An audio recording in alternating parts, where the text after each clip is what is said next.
வாசலை பூட்ட முடியாதே. திறப்பவர் என்னோடு இருப்பதினால் திறவுகோலை என் கையில் தந்தார். திறப்பவர் என்னோடு இருப்பதினால் திறவுகோலை என் கையில் தந்தார். ஏசாயா 43 அதிகாரம் அதனுடைய 13வது வசனத்தினுடைய கடைசி பகுதி, நான் செய்கிறதை தடுப்பவன் யார்?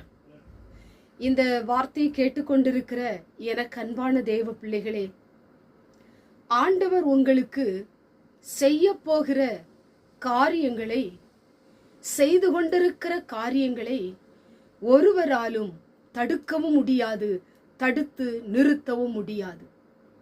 ஆண்டவர் நிச்சயமாகவே உங்களுக்கு அற்புதம் செய்ய போகிறார், உங்களுக்கு நன்மை செய்ய போகிறார்.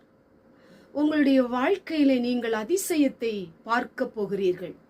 அவர் உங்களுக்கு செய்ய நினைக்கும் பொழுது அதை யாராலும் தடுக்கவே முடியாது.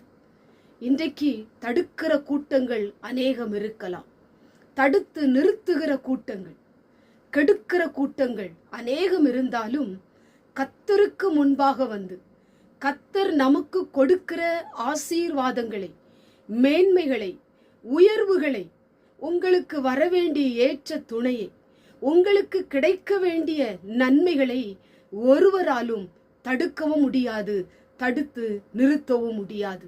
இன்றைக்கு ஆண்டவர் வாக்கு கொடுக்கிறார், உங்களுக்கு செய்கிறதை யாராலும் தடுக்கவே முடியாது.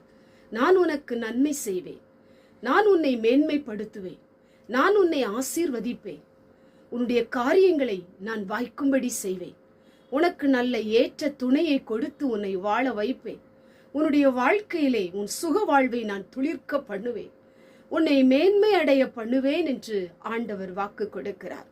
எனக்கு அன்பான தேவ பிள்ளையே, சோர்ந்து போயிருக்கிறீங்களா? அல்லது கலங்கி போயிருக்கிறீங்களா?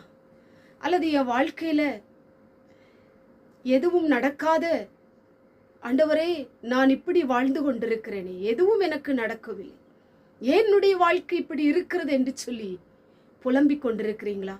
புலம்பாதீங்க. இன்னைக்கு ஆண்டவர் உங்களுக்கு வாக்கு கொடுக்கிறார். உங்களுக்கு ஏற்ற துணையை கர்த்தர் தருவார், உங்களுக்கு நல்ல வேலையை கர்த்தர் தருவார், உங்களை மேன்மைப்படுத்துவார், உங்களை ஆசீர்வதிப்பார், உங்களை அலங்கரிப்பார், உங்களை அலங்காரமாய் கர்த்தர் வைப்பார். அவர் செய்கிறதை, அவர் செய்ய போகிறதை, அவர் செய்ய நினைத்ததை யாராலும், எந்த மனித சக்தியாலும், எந்த கிரியைகளாலும் தடுக்கவும் முடியாது, தடுத்து நிறுத்தவும் முடியாது. உங்களை ஆசீர்வதிக்க போகிறார், உங்களை மேன்மைப்படுத்த போகிறார், உங்களை வாழ்ந்திருக்கும்படி ஆண்டவர் செய்ய போகிறார். கண்களை மூடி ஜெபம் பண்ணுவோம். எங்கள் பரிசுத்தமுள்ள நல்ல பிதாவே, கேட்டதான வசனத்தின் மூலமாய் நான் செய்கிறதை தடுப்பவன் யார் என்று வேதம் சொல்லப்பட்டது போல, இந்த வார்த்தையை கேட்டுக்கொண்டிருக்கிற உங்களுடைய பிள்ளைகளுடைய வாழ்க்கையிலே அநேக காரியங்கள் ஆண்டவரை தடைபட்டிருக்கலாம், தடுத்து நிறுத்தப்பட்டிருக்கலாம். மனிதனுடைய சிந்தனைகளால், மனிதனுடைய முயற்சிகளால் தடுக்கப்பட்ட காரியங்களை கர்த்தர் செய்து முடிக்க போகிற தயவுக்காய் ஸ்தோத்திரம். இயேசுவின் மூலம் ஜெபிக்கிறோம் பிதாவே, ஆமென்.